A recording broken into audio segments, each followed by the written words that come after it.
component of it. The next thing I want to do is look at the sides here. And because I have frosting and cake, and then a little bit of frosting again and then cake, I definitely have two different textures. So I want to think about what is the texture on the top with the frosting going to be. So that might mean using some tools and pressing in to make it look as if the frosting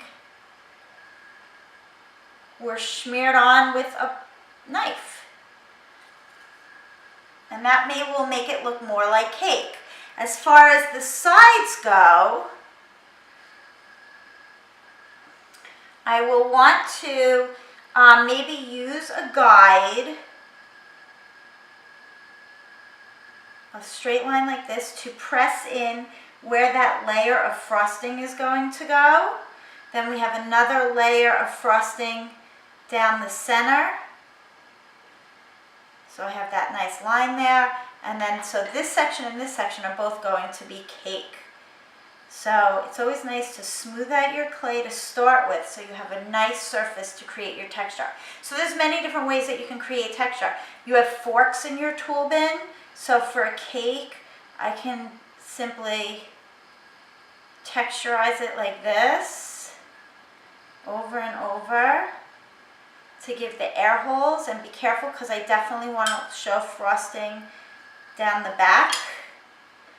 So I'm going to want to go right up to that line. Don't go too deep with this, but this will create a texture. Other ways that I can do it, there's a tool like this that has marks. It'll make a little bit of a different mark. Do not use a needle tool for drawing or creating texture. A needle tool is strictly for cutting clay, strictly for separating clay, or if you have a slab of clay and you need to cut out a shape. That is what the needle tool is used for. Do not use the needle tool for designing on your project. You can also use this rubber tip tool. Depends how large you want the air holes.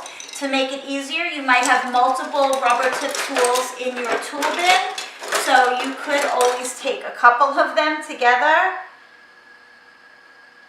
and you'll get more done at once. That is, be creative. Figure out how you're going to do it.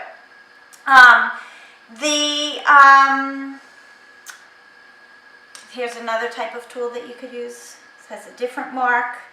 There are also texture rollers, but the size of our pieces are not going to be as big enough to use them. I don't know how well they would work for this.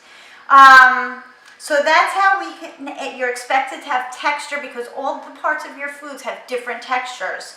So you want to make sure that one